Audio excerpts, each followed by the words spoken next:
Ladies and gentlemen, welcome to today's session. A little bit late in starting. We're expecting over 40 people who registered, and we're just over half that at the moment. But again, conscious of time, so we'll crack on, and hopefully the other people will join us as the session goes on. So my name is Kevin O'Leary, General Manager at Business North Harbour. Delighted to welcome you all to today's session. And this is the first in a weekly series which we're covering topics based upon the feedback received from members in our recent business resilience survey. Before we get into today's session, really important, just need to thank all our sponsors, our gold sponsors, North Shore Golf Club, Waste Management, Pathfinder Solutions, Driveline, the Mark Group, Benefits, Ramada Suites by Wyndham Albany, Moncellier Law, and Spark Business Hub, Auckland North. We've also got our silver sponsors to thank, Phone Plus, Davenport Law, and Turner Hopkins. And last but by no means least, our Women in Business sponsor, Eclipse Recruitment. Some of our sponsors are joining us today, and again, just like to acknowledge and thank them for the valuable support. So looking at today's session, the topic is leadership and people management. In these uncertain times, many leaders are struggling with stress and anxiety, as are many of their staff. So what can leaders do to help themselves and their teams? Our guest speaker is Simon Weekly, who's been with Dale Carnegie for over 20 years and is their Director of Training and Sales. As a senior trainer, Simon has trained over 4,000 people through the world-famous Dale Carnegie program and delivers their corporate product suite of programs to some of New Zealand's top 10 companies. Simon's passion for people and being of service to them is deep within his DNA, and his enthusiasm for helping others has led him to commit his time to several boards. Outside of Dale Carnegie, Simon runs his own successful business, as well as promoting support for youth employment direct to businesses. Before I hand over to Simon, just a quick word about the format of the session. Simon will present some information over a period of about 30-35 minutes, but you don't have to wait until the end of the session to ask questions. If you have a question, please put it in the Q&A, which you should find on your screens. I'll let Simon know, and he'll try and answer them as we go along. So it becomes more of a discussion rather than just Simon talking and everyone waiting for their turn at the end. So without any further ado, I'll welcome Simon and hand over to him. Wonderful, Kevin. Thank you very much. Yeah, good afternoon, team. When Kevin first spoke to us about leadership in challenging times, it certainly resonated. I mean, I'm sure you guys have all got similar stories, and you've heard similar stories. Businesses at the moment struggling with 40 to 50% less staff, stress about where the future is going to go, uncertainty around what's going to happen. An example was yesterday. I was just sharing with Kevin. I was at our local supermarket talking to their manager and just doing some shopping, and she said, "Look, we're going to have to announce today that we're going to close at 7 p.m. every night. They're normally open till 10, and the reason for that is they just don't have staff to stack the shelves." And as I said to you, there's obviously people in our community who pitch in and help, but it's symptomatic of what's going on. And as Kevin mentioned, and you did in your surveys, stress is a big thing. It's not just the staff; it's the impact that it has on us. And as we as leaders do, as we work through these times, we've got to look at how we can build a team that's resilient. How can we build a business that's resilient? And how can we be resilient so that once these challenges are gone through, we can bounce back effectively? And, as I looked at some of the feedback, Kevin gracefully shared some of your feedback with us anonymously about some of the issues that you're changing. It is stress for ourselves and teams, the well-being of our people and clients. Planning, workloads, staff burnout. How do we find new staff? And a whole heap more staff. One of the things that really stood out to me, though, is these are not unique to you. These are they're not just unique to Auckland. The comments that we're hearing from across the whole platform of businesses, small, medium, and large. So I thought today we'd just have a look at a couple of things and go through some steps, but to take a look at these challenges through a couple of lenses. The first lens I wanted to have a look at through is resilience. And what does that actually mean? How do we build it? Where do we get it from? How do we apply it? And the second lens, whilst a wider one, is fundamental to the first. And that's that of how a leader develops trust, respect, relationships, and develops the framework to build resilient staff. So to start things off, I thought we'd better come up with a couple of definitions to clarify and frame what I mean. So when I say stress, I'm referring to the physical reaction in our bodies. It's either a positive or negative, and it's in response to an event or a situation. When we refer to worry, we're talking about the mental state of ruminating or thinking. Things that haven't happened yet, about the consequences of things that may unfold later on. So the things that haven't happened. Maybe we're worried about tomorrow's meeting that hasn't happened, or how do we staff tomorrow? These things haven't happened, but we're concerned about them today. The third thing that we're going to frame up is resilience, and that's the ability for people to bounce back from these challenges. And then talk about adversity as well. What do we mean by that? Adversity in the workplace can cover many, many things. Sometimes it's about exhausting workloads. Maybe it's about having no control or feeling we've got no control over our job. Maybe it's in this new world we're working from home and feel we're isolated. Maybe there's some value conflicts. Yeah, it could even be things like prolonged issues of uncertainty as we're having. It may be conflict with people. There's a raft of things that can cause this adversity in the workplace. And I'm sure some of the ones I've mentioned in there, some of you will relate to. So why resilience? Well, resilience in the workplace points to a number of really positive outcomes, not only for the individual, but for the team and the organization. And as we go through, I've got a couple of slides just to share with you. So I'm just going to share a screen with you, and this will highlight a little bit of what I mean, some of the benefits of resilience. So when we look at resilience from an individual point of view, it really affects in three areas. It affects their personal well-being. Obviously, resilience helps people reduce stress, and it improves their mental and physical health. In other words, they're able to bounce back. But in the workplace, it also impacts their attitude. I'm sure we've seen that, when people are resilient, they're not stressing of the small stuff. They're more satisfied in their role, and they're more open to change. Their attitude's more positive, and they're able to adapt to it. And the impact then for them, which is one of the things that quite often people raise with us, is how do I get my people to do the things I need them to do? How do I get them to take ownership? How do I get them to do? Their behavior becomes influenced. Their performance and their effort at work goes up when they feel confident to be able to bounce back. There's also advantages for a team from a team perspective. Greater cohesion, cooperation, and this extra role performance is powerful. They'll start covering the slack or the gaps that are created if we've got a team member down. It gets us away from that's not my role. We now peel together. And we also find as a team the performance goes through the roof. From an organizational point of view, obviously the employee engagement metrics go up, but importantly, we get increases in profitability and retention. And we also see huge leaps in agility. How do we change? How do we collaborate?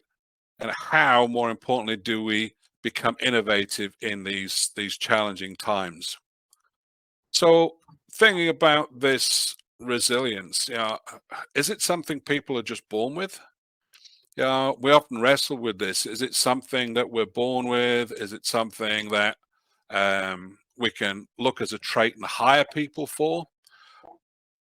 But the consensus from the scientific community and the research that they're putting in around this, because it's a global topic and a hot ball at the moment.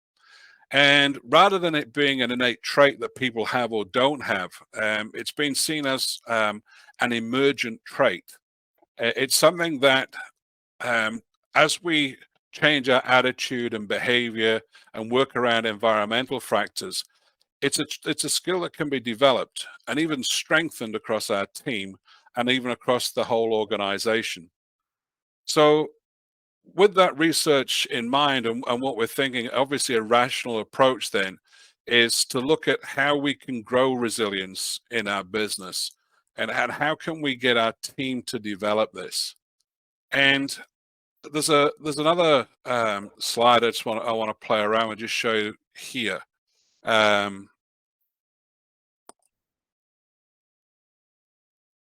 me just bring this slide up. So it's a if you like, you'll see the two arrowheads behind this slide, how we support and develop resilience. It's neither a one or another. It's a push and a pull system. So obviously, if we want to develop and support resilience, we can work with the individual, we can build their confidence. As a team, we can build psychological safety, and we can look at building those relationships. And then from an organizational point of view, we can look at an organizational purpose, our culture, as well as some work resources. But it doesn't flow one way. It can flow backwards and forwards. It can dance backwards, up and down. And one of the things that's been identified is there's some really key building blocks. And this is where this second lens I wanted to talk about kicks in, because this is the relationship side of things.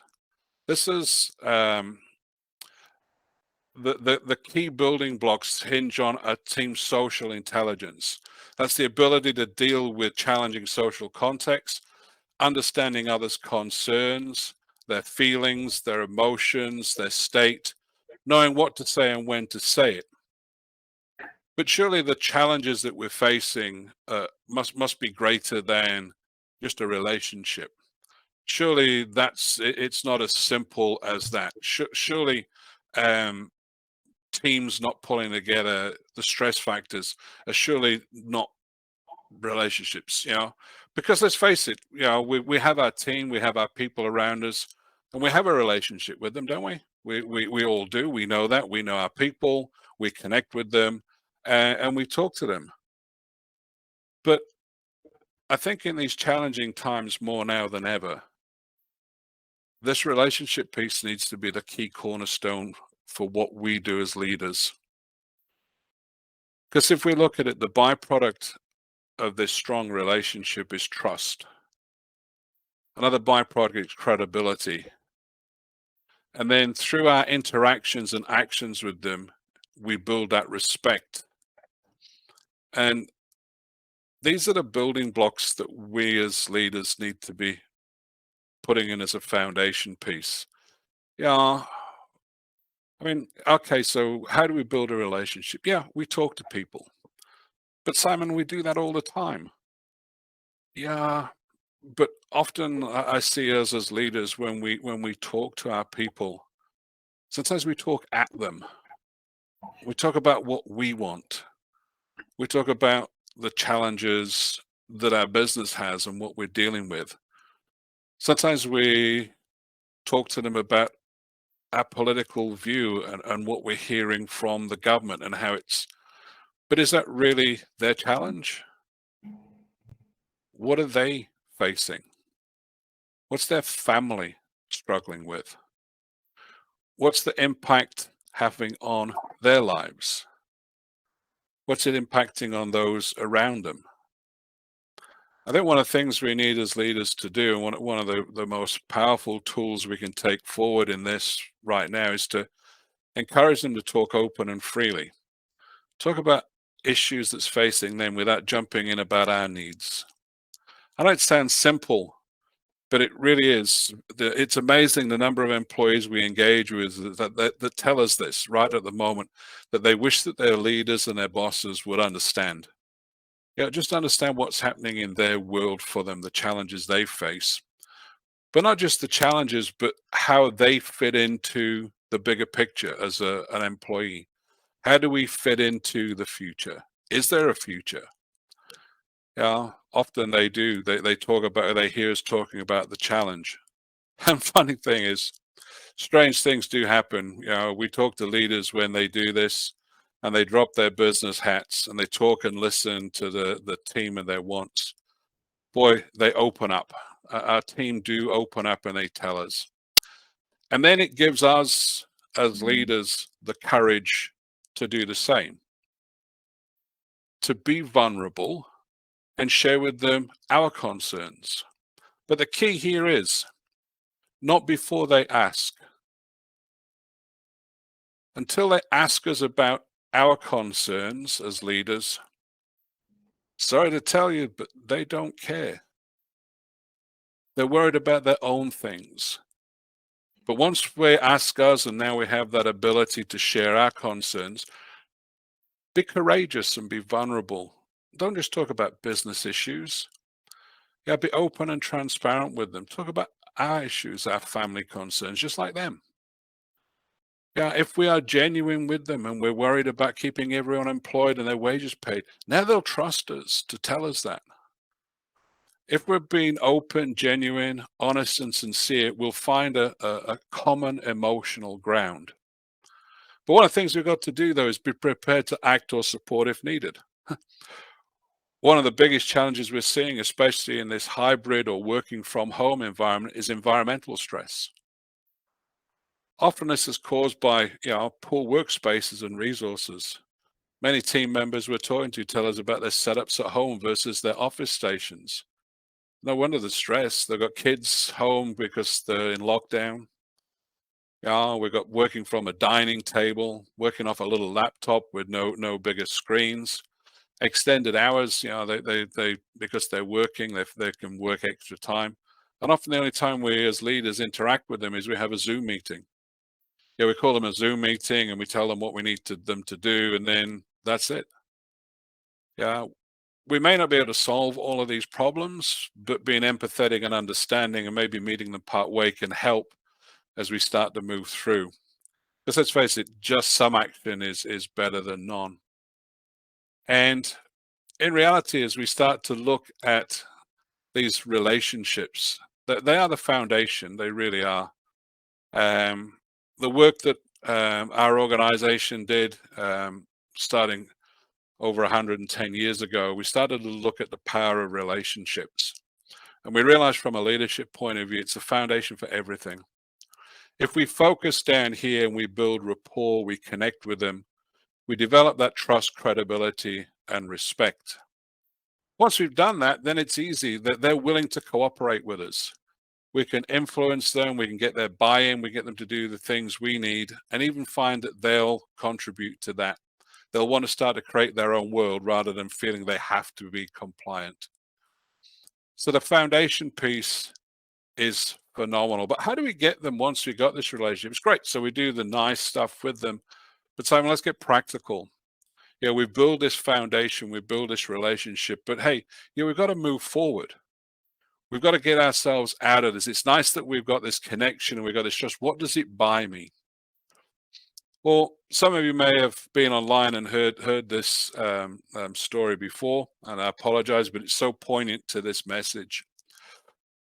During the big lockdowns, we were privileged to work with CEOs from around the world, and one of the questions I asked them was, in the scale of worst ever to best ever, what was business like pre-COVID for us? Before all this happened, what was it like?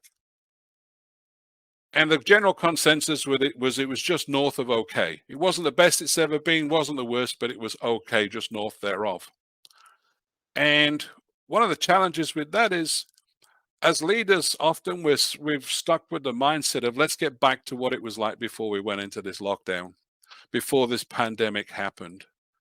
And that's okay.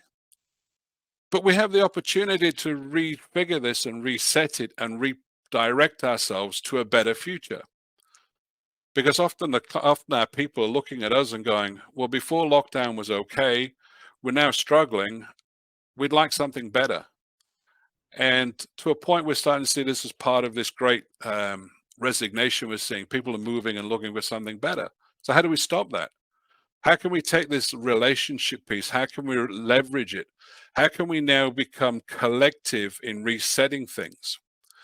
Because one of the key things that we said from an organization point of view is having a clear purpose. So how do we do this? Because this process creates ownership if we do this right. It creates buy-in from our people, and it creates a heightened state of engagement with our people. A lot of our clients that we're talking to now is we're helping them through, and they're going through a process where we're evaluating the vision, where we want to be. We're evaluating our purpose. We're evaluating our values and what it means to the company. But what we're doing first is we build a relationship of trust, and then we bring the whole team together. And as the whole team come together and start wrestling with the future around current events and focusing forwards, they define a vision for themselves as an entity. They then start redefining their purpose and what it means to be with each other. And boy, as I said before, this process really tightens the team. And funny enough, as their ideas start to flow and where they see the business, most leaders and business owners, they're surprised. They see the creativity and the passion when released becomes contagious and starts to transform things. See, as I said before, if we give our people the ability, they'll tell us and they'll show us they don't want to go back to just okay. One of the once this new purpose is defined and we've allowed our people to do that, to be part of this, then all we've got to do is empower them. We show them and we teach them how to plan. And then we as business leaders can step back and we can let our team plan. Let them come up with a strategy. Let them figure out how to get from where we are now to where we need to be able to be resilient and bounce back. We just got to trust them sometimes. And once they start to plan, for the leaders who have the courage to step back and allow this to happen, their stress levels diminish. Now all of a sudden we're together and we're working as a team. Because as a leader, if we have a look at the model around engagement and creating powerful people who we will retain, who want to stay with us, the emotions in the middle of feeling valued. You bring a team member in and say to them, hey, help us reset the vision. We want to hear your ideas. We trust you. And now you're empowered to set a plan in place for your team, your department, for you, how to get there. Man, I don't know a better way to start connecting and keeping our people engaged. It's a challenge, though. It really is. Simon, if I could just come in there, I think that's really important. People do need to feel valued. One of the points you've already made is that at the moment, people are short-handed. People are now picking up additional tasks, etc. So have you got any tips for the people on the webinar that regards how you find that balance between people feeling valued and people feeling taken for granted, which could be happening at the moment? It is, and you're absolutely right, Kevin. There's that. It is a balancing point, and I think it needs to be again. It's an open conversation, and it's if we've built the relationship right and they trust and they respect us. When we have that conversation, they're more entitled, more inclined, as we see in that original that pyramid, to come on board and help us. Without feeling that they are being taken advantage of. And the other thing is, as we talk to them, and it comes back to this planning stage, we ask them what could they do and allow them to build a strategy and a plan rather than us telling them. Bring a team collaboratively in. What could we do? How could we're short-staffed. We're missing 3 or 4 guys out of a team of 5 or 6. Let's bring and brainstorm. How could we do it? I don't know. I'm lost. Help me. Let's brainstorm. And immediately once they start creating the solution, they own it. And now all of a sudden we find we don't have to motivate them. It's their plan. Sometimes as leaders, all we just have to do is step out of the way and let them move on. Yeah, Thank I you. mean, yeah, it's interesting. I mean, we have a look at people like, as we've said before, engagements. It's something that's been around for a while. But when we look at some of the research from people like Temkin, I mean, this is not our stuff. This is Temkin. They did an employment survey and did a lot of studies in this field. Um, they gather data and information and calculate stuff. And these are some of the stats. Yeah, if we connect with them, which is this relationship piece, and we get them emotionally engaged, we can argue whether it's 480%, 300, whatever. They're 4 times more committed to helping their company succeed. Think about that now in regards to even that point you raised, Kevin. If these guys are focused on helping the company succeed, they're more likely to roll their sleeves up and pitch in, give us that extra effort. Whilst they're there, they're also more likely to give us suggestions on how we can do things differently. And also, I don't know about some of the guys online here with us, but one of the biggest challenges at the moment is finding new staff. It's about finding new people, new ideas.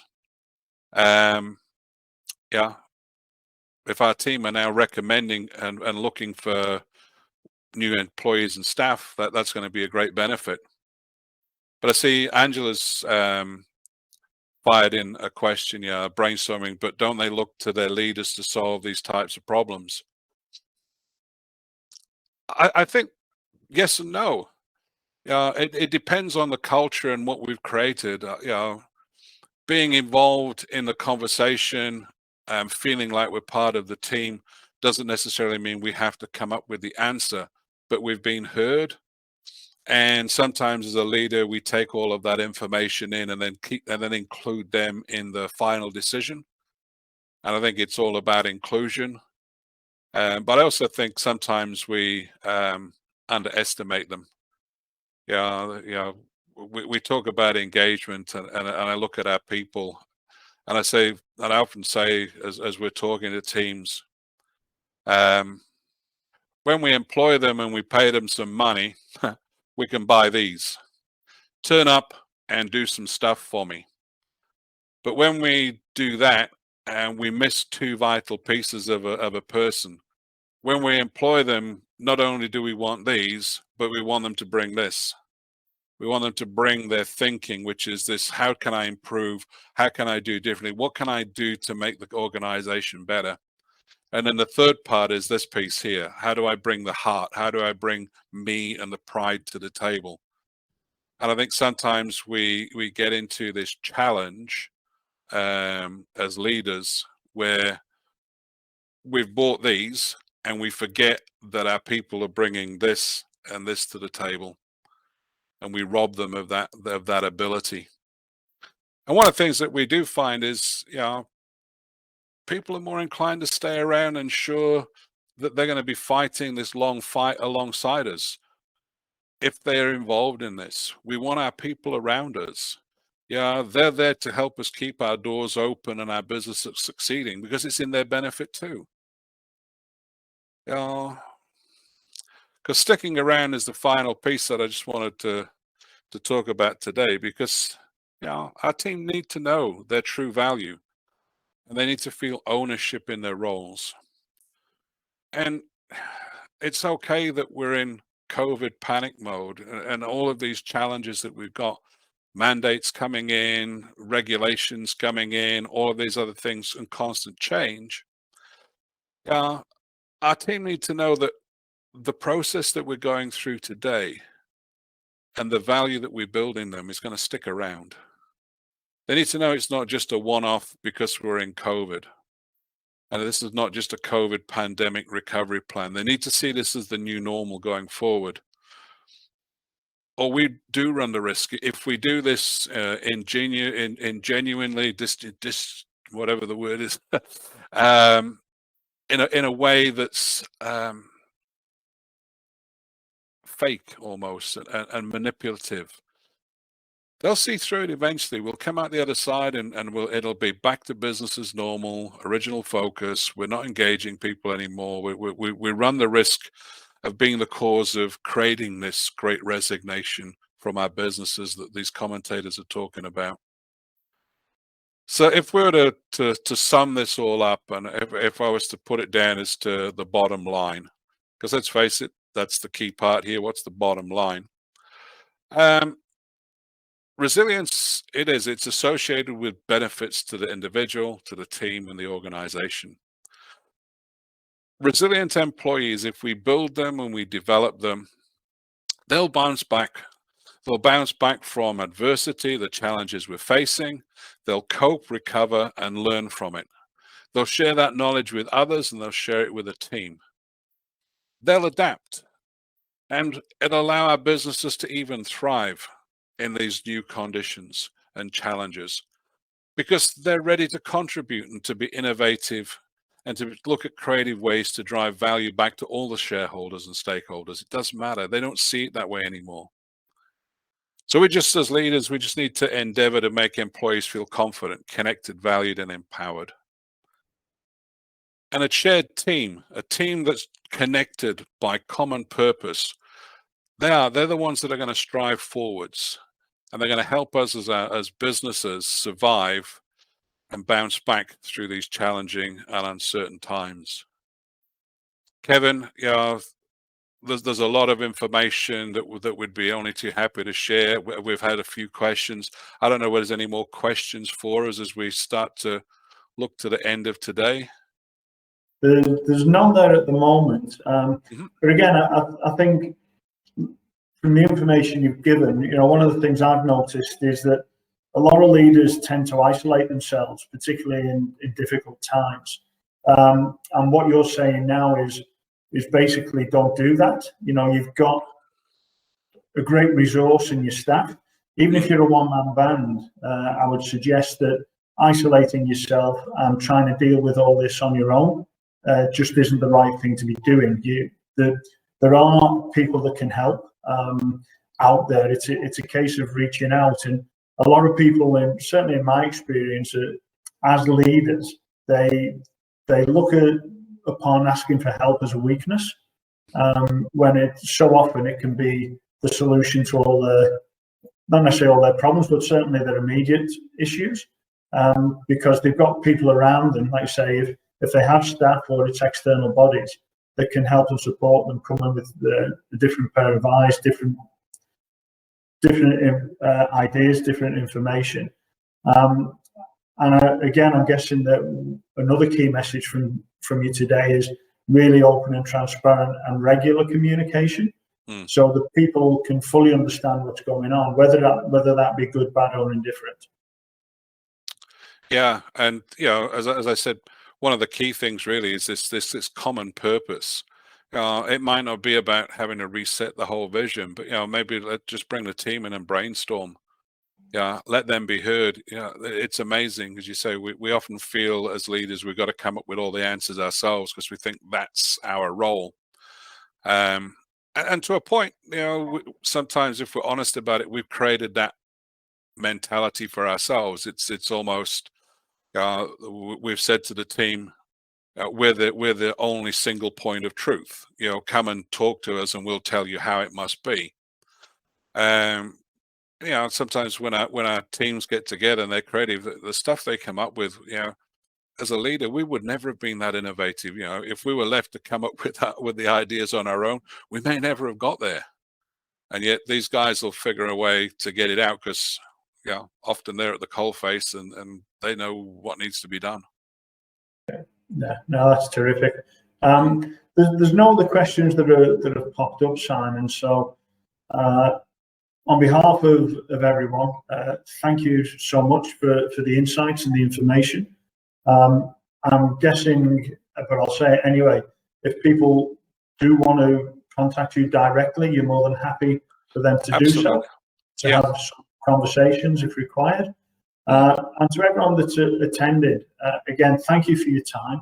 I hope you've found the information today really useful, and we look forward to seeing you online again. Let's say we're here every week now for the next 5 to 6 weeks with different topics, and hopefully in the not too distant future, we'll get back to some sort of normality and be able to do this in person.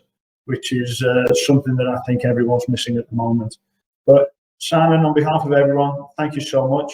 Thanks everyone for joining. Oh, there's might be a quick question. Oh yeah, so Simon's contact details have just gone into the Q&A for everyone. So like I say, without any further ado, I'll finish the webinar now. Thank you all, and hopefully we'll see you again soon. Thank you and farewell.